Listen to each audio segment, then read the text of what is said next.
Dear students, today we will start with Unit 5.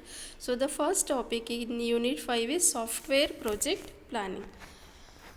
After the finalization of SRS, we would like to estimate the size as well as cost and development time of the project.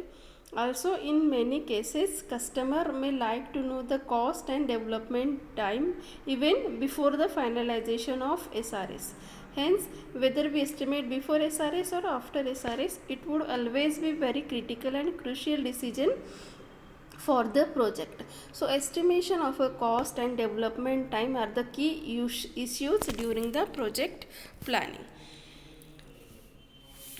So project planning is being able to make the plans that accurately represent what we can do. So business operates on commitments, and the commitments require plans. So the failure of many large software projects may be because of the failure of the because of the problem of poor planning. If the project is not well planned, then obviously that project will be failed.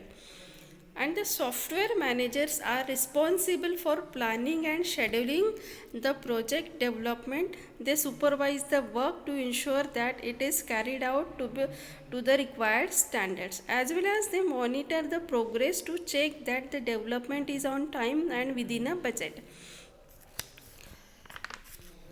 So, in order to conduct a successful software project, we must understand scope of the work to be done, the risks to be incurred, the resources required for that project, the task to be accomplished, which task is accomplished one after the other, then the cost to be expended, the estimated cost, as well as schedule to be followed. What schedule is to be followed in which months we prepare requirements, in which months we prepare the design documents. So these are the important points for the software project planning.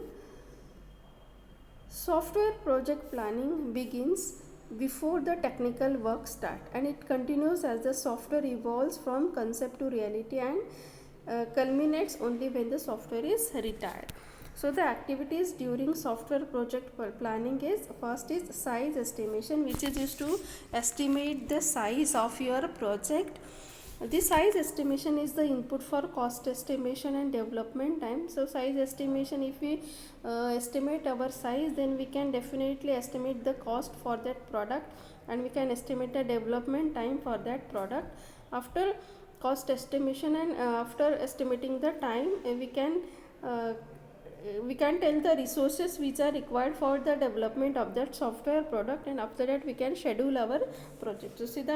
So these are the important activities during the software project planning. First is size estimation, then cost estimation, development time, resources requirements, and project scheduling.